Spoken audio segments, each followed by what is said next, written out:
네, 안녕하세요. 정유화학 에너지 담당하는 전유진입니다. 오늘은 제가 트럼프의 에너지 시대라는 주제로 해서 이게 의미하는 것들이 어떤 거가 있고, 그래서 국내 화학업체들한테 어떤 영향을 미칠지 좀 다뤄왔습니다. 그래서 이 부분 오늘 내용을 좀 얘기 드리려고 합니다. 먼저 여기 표 1번 보시는 것처럼 트럼프 행정부가 들어오자마자 이제 처음 했던 건 이전 정권의 어떤 흔적을 좀 지우는 거였었던 것 같아요. 근데 이제 최근 들어와서는 조금 더 화석연료 생산을 적극적으로 조성하는 일들을 하고 있는 것 같은데요. 가장 대표적으로 여기 표 2번 보시는 것처럼 최근에 국가에너지지배위원회를 만든 게 그 가장 대표적인 사례가 아닐까 싶습니다. 그건 결국 미국 안에 이제 많이 매장되어 있는 원유나 가스를 활용해서 돈을 많이 벌겠다, 이제 이런 의미인 거거든요. 근데 이제 여기 이 위원회의 의장으로 앉으신 분이 더그 버검이라고 이제 노스다코타 주지사를 굉장히 오래 하셨던 분입니다. 근데 이분은 그래서 전통적으로 이 화석연료에 대해서 좀 옹호적인 입장을 늘 보여오기도 했었는데, 최근에 좀 인상적이었던 건 여기 그림 1번 기사 보시는 것처럼 최근에 와서 AI에 대한 기대감이 살짝 좀 꺾이는 분위기이긴 하지만 그래도 방향성은 변화 없다고 생각합니다. 근데 이제 이번에 이 의장님이 얘기하셨던 거는 미국이 AI 쪽에서 산업 지배력을 가져가려면 우리가 좀 더 싸고 안정적인 전기가 많이 필요하다라는 얘기를 공식적으로 코멘트 하셨습니다. 근데 미국 같은 경우에는 여기 이제 그림 세 개들 보시는 것처럼 이미 데이터 센터 때문에 전력 수요가 굉장히 가파르게 늘어나는 대표적인 국가인 거거든요. 그래서 미국 같은 경우에는 아까 더그 버검 의장이 얘기하셨던 것처럼 이 안정적이고 싼 전기에 대한 이 고민이 좀 많이 필요할 것 같긴 합니다. 사실 이전 정권에서는 미국에서 이제 신규로 들어왔던 에너지원의 거의 대부분이 신재생 에너지로 들어왔습니다. 조금 더 구체적으로는 태양광과 이제 거기에 붙여서 ESS로 들어왔던 게 한 80% 비중이 넘어왔었는데요. 이번 트럼프의 정권에서도 그 흐름이 뭐 아주 꺾인다고 볼 수는 없겠지만 어쨌든 방향성이나 그 비중 자체는 조금 완화될 수밖에 없다고 생각합니다. 그리고 앞서 더그 버검 의장이 얘기하셨던 것처럼 싸고 안정적인 전기가 필요하다는 걸 생각해 보면 이 트럼프의 에너지 시대에서는 가스 발전소의 이 증가 속도가 훨씬 과거보다는 좀 빨라질 수 있겠다라는 생각을 좀 하고 있습니다. 그리고 실제로 이 미국의 대표적인 유틸리티 업체들의 경우에도 보면 뭐 예를 들면 듀크 에너지나 엔터지 같은 업체들이 있을 텐데요. 비스트라도 있을 테고, 그 업체들이 이제 공통적으로 얘기하고 있는 건 가스 발전소를 신규로 좀 더 짓겠다라는 얘기들을 하고 있습니다. 기존의 석탄 발전소를 전환시키거나 아니면 신규로 짓는 그런 행위인데요. 지난해에 이런 것들을 발표를 했고 올해 들어와서 실제로 좀 더 움직임을 구체화하고 있는 상황이기 때문에 전반적으로 올해도 미국의 천연가스 관련된 밸류체인 좀 관심 있게 보시면 좋지 않을까라는 생각입니다. 네, 근데 사실 지금까지 말씀드렸던 건 제가 또 지난 연말에 인덱스를 한번 써서 다뤘던 내용이어서 좀 짧게 넘어가고요. 본격적으로 좀 다루려고 하는 내용은 트럼프 에너지 시대가 의미하는 것들이 그래서 뭘까라는 거에 대한 부분입니다. 크게 네 가지로 좀 요약이 되는데요. 첫 번째는 미국의 신규 LNG 터미널 건설이 좀 본격적으로 재개된다라는 부분일 것 같고, 두 번째는 원유보다 이 가스 생산량 증가 속도가 좀 더 빠를 수 있다라는 부분입니다. 그리고 세 번째는 우리나라의 LNG 수입 중에서 미국산 비중이 점진적으로 확대된다라는 부분이고요. 마지막으로는 이 모든 것들이 국내 화학업체들 입장에서 나쁘지만은 않을 것 같다라는 결론으로 좀 넘어갑니다. 첫 번째는 미국의 LNG 수출 터미널 건설이 좀 본격적으로 재개된다는 부분인데요. 작년 1월에 바이든 정부에서 미국과 FTA를 체결하지 않은 국가들에 대해서 수출 승인을 중단해라라고 얘기를 했습니다. 근데 사실 FTA는 다 맺고 있는 거 아닌가? 라고 생각할 수 있지만 LNG에 대해서는 좀 상황이 다릅니다. 예를 들어 이제 여기 표 5번에서 보시면 미국이 LNG 관련해서 FTA를 맺고 있는 나라는 20개 정도밖에 안 됩니다. 그 안에서도 실질적으로 LNG 수출이 이루어지고 있는 나라는 대여섯 개 정도밖에 안 되고요. 그래서 이들을 다 합산해서 보면 10% 남짓에 불과합니다. 그걸 다르게 보면 미국에서 이 LNG 수출이 일어나는 거의 90%는 이 FTA를 맺지 않은 국가들로 나간다라는 의미가 될 것 같고, 그건 결국 지난해 바이든 정부에서 이 승인을 중단했었던 DOE 승인을 받는 게 얼마나 중요한지를 좀 잘 보여주는 게 아닌가 생각합니다. 근데 이제 작년에 이제 중단했었던 거가 올해 트럼프 정부에서 이제 취임식 당일에 이걸 바로 재개해라라고 이제 행정명령에 서명을 하셨고, 그러면서 21번 그림 보시는 것처럼 지난주에 미국의 커먼웰스 LNG 프로젝트가 DOE한테서 조건부 승인을 받았습니다. 사실 제가 생각했던 것보다 조금은 빠르게 진행되고 있는 분위기인 것 같아요. 여기 표 6번에서 보시면 지금 미국의 DOE 승인을 좀 기다리고 있는 프로젝트들이 총 이제 8개 정도가 남아 있는데 커먼웰스가 지난주에 받았기 때문에 다른 아이들도 좀 순차적으로 받아갈 거라고 좀 생각하고 있습니다. 이 미국의 LNG 수출 터미널이 건설되는 전체적인 프로세스를 좀 보여드리면 여기 밑에 그림인데 여러 가지가 있지만 좀 중요하게 보셔야 될 부분은 빨간색으로 좀 워딩을 표현해놨습니다. 5번에 포커 승인을 받는 건 안전 관련된 부분인데 뭐 그렇게 어려운 부분은 아닌 것 같아요. 근데 지금 문제가 되고 있는 게 8번에 DOE 승인을 받는 것부터가 좀 중단되어 있었던 상황인데요. 아까 말씀드렸던 커먼웰스의 사례를 좀 빗대어서 보면 여기가 2월에 이 DOE 승인을 받았고 9월 안에 FID를 끝내겠다라고 얘기를 하고 있습니다. 그럼 대략 여기에 걸리는 시차가 6개월에서 9개월 정도로 볼 수 있을 것 같고요. FID가 끝나고 나면 이제 터미널 건설이 실질적으로 이루어지기 시작할 텐데 그럼 우리가 생각할 수 있는 건 올해 말과 내년 초를 기점으로 해서 미국 LNG 터미널 건설이 대규모로 시작되겠구나라는 부분입니다. 그럼 여기에서 또 하나 아이디어를 얻을 수 있는 건 그럼 여기 건설에 직접적으로 노출되는 밸류체인들이 좋을 수 있겠다라는 거고 그게 대표적으로 뭐 피팅 업체들이나 아니면 냉각 시스템이나 이런 플랜트 기자재 업체들이 큐가 좀 늘어날 수 있는 여건이란 걸 여기서 좀 추정해 볼 수 있을 것 같습니다. 그래서 그쪽에도 좀 관심을 가져보시면 좋겠다라는 의견이고요. 그리고 사실 이런 터미널들은 완공돼서 돌아가는 게 적어도 4년에서 5년은 좀 있어야 되는 부분인 거거든요. 근데 그것과 별개로 여기 표에서 보시는 것처럼 올해부터 미국의 LNG 터미널이 또 신규로 지어지는 것들도 대규모 있습니다. 25년, 26년, 27년, 28년 이렇게 쭉 올라가는 상황이기 때문에 지난 2024년에는 미국 LNG 수출이 거의 증가하지 않았었지만 올해부터는 터미널도 좀 늘어나는 상황이기 때문에 미국 LNG 수출량은 좀 늘어나는 그런 방향성으로 보셔도 될 것 같습니다. 근데 이제 수출 인프라가 늘어나는 건 뭐 오케이. 근데 여기에서 생산량이 같이 늘어날 수 있냐? 그 부분도 좀 중요하게 다뤄줘야 될 부분인 것 같은데요. 그 부분을 이제 두 번째 이슈로 좀 말씀을 드리면 트럼프 정부 들어와서 화석연료 생산 관련된 규제들을 굉장히 많이 완화하고 있지만 그 원유의 생산 증가 속도가 지난 집권 1기만큼 빠르긴 좀 어려울 것 같습니다. 그렇게 생각하는 이유는 여기 아래 그림 24번 보시는 건데요. DUC 유정이라고 하면 적어도 한 2-3달 안에 이제 단기 좀 생산으로 즉각 연결될 수 있는 일종의 재고 같은 역할을 좀 한다고 봐주시면 될 것 같은데 집권 1기 때는 이 DUC 유정이 계속 꾸준히 올라왔었습니다. 근데 최근에는 그게 계속 감소하고 있고 그래서 역사적 저점까지 떨어져 있는 상황입니다. 그렇기 때문에 원유의 증가 속도가 과거 집권 1기만큼 빠르긴 어렵다라는 좀 생각을 할 수 있을 것 같고요. 근데 이것과 별개로 천연가스의 생산량 증가 속도는 조금 더 빠를 수 있다라고 생각하는데 그렇게 보는 근거는 두 가지입니다. 일단 첫 번째부터 말씀드리면 미국의 셰일 분지가 주요한 게 한 6-7개 정도가 있어요. 근데 그중에서 가스가 집중적으로 나오는 분지가 2가지가 있는데 하나가 아팔라치아고 이제 또 하나가 네 번째 보시는 하네스빌입니다. 여기 2개 분지에서는 원유는 거의 안 나오고 가스만 나오는데요. 이 분지별로 아까 말씀드렸던 DUC 유정을 여기 그림 26번과 27번에서 좀 보시면 다른 분지들은 DUC 유정이 다 줄고 있지만 아팔라치아랑 하네스빌은 최근 1-2년 동안 오히려 좀 올라왔습니다.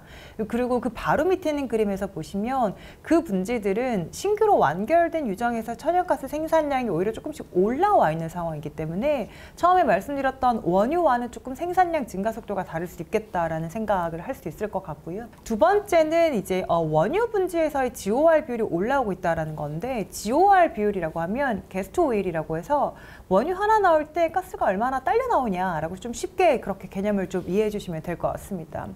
여기 31번 그림에서 보시면 많이들 익숙하실 뭐 퍼미안이나 이글포드나 바켄 이런 지역들이 이제 원유 분지인데요. 여기에 GOR 비율이 지난 10년 동안 꾸준히 올라왔습니다. 그 이유를 조금 생각을 해보면 이 유전 안에서 원유와 가스가 같이 있을 텐데 원유가 먼저 나오게 되면 그 안에 유전의 압력이 떨어지기 때문에 가스가 조금 더 많이 밀려서 생산되는 그런 구조라고 이해해 주시면 좋을 것 같고 비슷한 논리로 동일한 분지에서 이제 시추를 조금 더 많이 하게 되면 그것 또한 유전의 압력이 떨어지기 때문에 가스가 좀 더 많이 생산된다 이렇게 이해해 주시면 될 것 같습니다. 그 말은 우리가 과거와 동일하게 원유를 생산한다고 하더라도 거기에 수반되어 나오는 가스는 조금 더 많아진다는 의미일 거기 때문에 천연가스 생산량은 원유보다는 조금 더 가파르게 증가하는 그런 방향성으로 좀 보고 있습니다. 그리고 이제 세 번째는 우리나라 LNG 수입 중에서 미국산 비중이 점진적으로 늘어난다라는 부분인데요.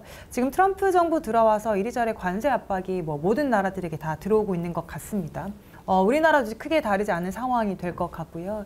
근데 특히 일본이나 인도, 대만 이렇게 동북아 국가들은 사실 트럼프와 협상 카드로 쓸 수 있는 게 별로 없어요. 원유와 가스 정도인 것 같고요.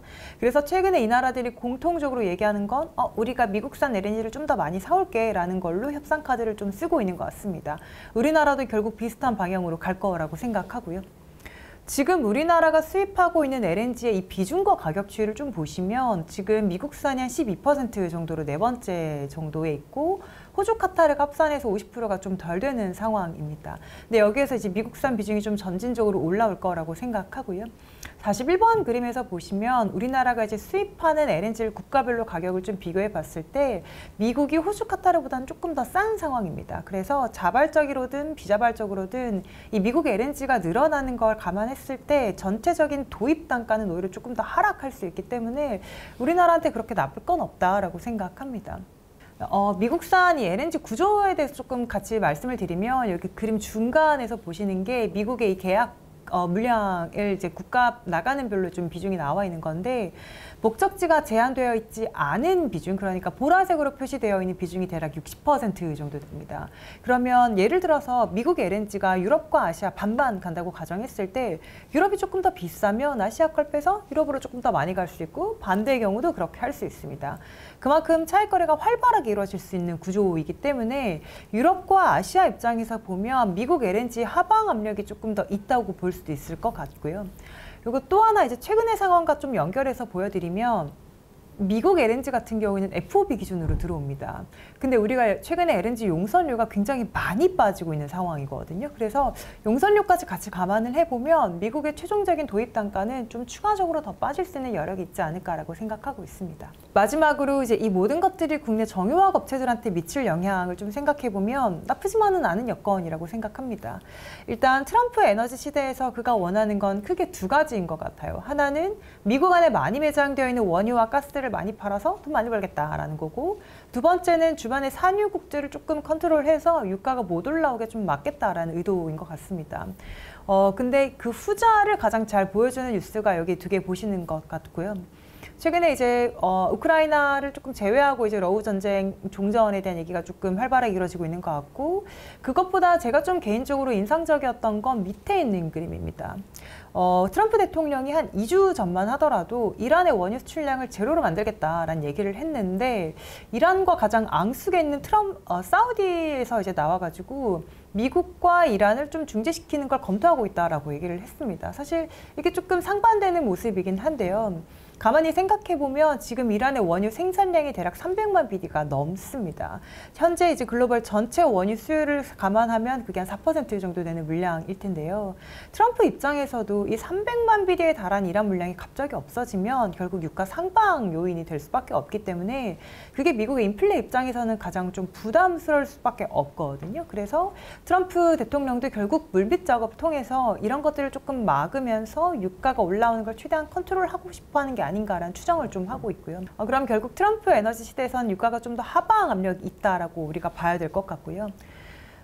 지난 3, 4년 동안 사실 너무 잘 아시겠지만 국내 석유화학 업황이 너무 안 좋았었어요. 너무 안 좋았었고요. 사실 안 좋았었던 가장 큰 이유는 수요를 압도적으로 초과하는 물량이 지난 3, 4년 동안 굉장히 많이 들어왔기 때문입니다. 대표적으로 에틸렌, 폴리에틸렌, PP 전부 다 동일한 그런 움직임이었었고요. 근데 그것뿐만 아니라 또 우리한테 부담이었던 건 유가였습니다. 예를 들어 왼쪽 그림 보시면 트럼프 집권 1기 때 두바이 평균 유가가 60불이 안 됐었거든요. 근데 바이든 정부 때는 80불을 넘어갔었습니다. 절대적으로도 유가가 너무 많이 올라왔었던 부분이 있었고요. 그리고 또 하나는 오른쪽 그림 보시는 것처럼 그 동기간에 러우 전쟁이 터지면서 러시아산 우랄산 원유가 두바이보다 많게는 20, 30불 정도 더 디스카운트 되면서 거래가 되어 왔습니다. 이 부분은 당연히 중국과 인도의 업체들이 좀 많이 사가면서 원가 수혜를 누렸는데, 실제로 이 차트를 좀 보시면 56번이고요. 인도가 수입하는 원유를 국가별로 좀 비중을 나눠보면 21년도에는 러시아산 비중이 2%도 안 됐었어요. 근데 작년에는 거의 40% 가까이 올라왔었습니다. 그러니까 얼마나 인도가 이 원가 측면에서 수혜를 보고 있었냐라는 걸 가장 잘 보여주는 그래프인 것 같고요. 사실 아직 종전에 왔다고 말씀드리기는 어렵습니다. 분위기도 그렇고요. 근데 여기에서 전쟁이 좀 더 확산되기보다는 어쨌든 종전으로 좀 가는 그런 분위기라고 좀 우리가 무게를 실을 수 있을 것 같고, 종전 이후를 생각해 보면 우랄산의 원유가 더 이상 그렇게 디스카운트를 받기는 좀 어려울 것 같고요. 디스카운트 폭이 점점 축소될 거라고 생각합니다. 그리고 이제 일본과 유럽은 러시아에 대한 제재를 그래도 계속 가져가야 된다라고 얘기를 하지만 트럼프는 그런 입장은 아닐 것 같거든요, 결국은. 그러면 이 러시아산에 대한 제재가 조금씩 완화되면서 이 우랄 원유가 시장에 풀리게 되면 두바이와 이 WTI 가격 입장에서 보면 조금 하방 압력이 그것도 작용할 겁니다. 그렇다면 국내 업체들 입장에서 봤을 때 절대적으로도 그리고 상대적으로도 원가 측면에선 조금 좋아지는 그런 방향성을 볼 수 있을 것 같고요. 마지막으로 이제 올해 석유화학 업황을 바라보는 이 뷰에 대해서 조금 정리를 드리면 사실 올해도 석유화학 업황이 좋아진다고 말씀드리기는 좀 조심스럽습니다. 어렵고요. 근데 다만 작년보다 숨통은 좀 트인다 이렇게 말씀드리고 싶습니다. 그리고 이렇게 바라보는 근거를 이제 총 3가지로 좀 나눠서 말씀드리고 싶은데 가장 큰 게 원가입니다. 원가는 지금까지 계속 말씀드렸던 것처럼 절대적으로든 상대적으로든 어쨌든 원가에 대한 개선이 좀 생긴다라는 부분이고요. 수요 측면에서도 보면 이제 다음 주에 양회가 있을 텐데 양회에서 뭔가 드라마틱한 변화가 있을 거라고 기대하지는 않습니다. 다만 지난해 하반기부터 이 중국의 부양책들이 계속 발표가 되고 있고 이제 쌓여가는 상황이기 때문에 올해 하반기를 보면 그래도 수요가 여기보다 더 밑에 있지는 않을 것 같다라는 부분을 조금 더 하이라이트 드리고 싶고요. 그리고 마지막으로 공급단에서 보면 지난 3, 4년 동안 많이 들어와 있는 게 누적되어 있어서 여전히 부담이긴 합니다. 수급 밸런스도 굉장히 불편한 상황이긴 하고요. 다만 지난 3, 4년에 왕창 들어왔던 것보다는 그 규모가 점진적으로 주는 상황이기 때문에 수급 밸런스 차원에서도 좀 더 나빠지기보다는 그래도 여기서 점진적으로 올라온다라는 부분을 조금 더 뭔가 강조해서 말씀드리고 싶습니다. 그래서 원가와 수요 공급 전반적으로 봤을 때 작년보다 숨통을 좀 트이는 여건들이 국내 정유화학 업체들한테 좀 조성되겠다라는 생각하고 있습니다. 그래서 이제 이런 여건들을 좀 감안했을 때 국내 업체들 중에서 조금 좋게 볼 수 있는 업체들이 뭐가 있을까라는 의견을 좀 드리면 LNG 밸류체인 관련해서 SK가스와 SK이노베이션 가장 좋게 보고 있고, 화학업체들 입장에서는 이제 원가가 빠지는 효과 때문에 롯데케미칼이나 금호석유를 좀 같이 좋게 보실 수 있지 않을까 생각합니다. 그리고 금호석유는 뭐 원가가 좀 빠지는 그 효과 외에도 고무가 이제 지난 7, 8년에 걸쳐서 구조조정이 좀 어느 정도 완료가 되었고, 그리고 미국이 중국산 의료용이나 수술용 장갑에 대해서 관세를 점진적으로 계속 올려갈 거기 때문에 그 부분에 대한 반사수혜까지 좀 볼 수 있지 않을까 생각합니다. 내용이 조금 방대한데요. 나머지 내용들은 이 올라가 있는 보고서 참고해 주시면 좋을 것 같습니다.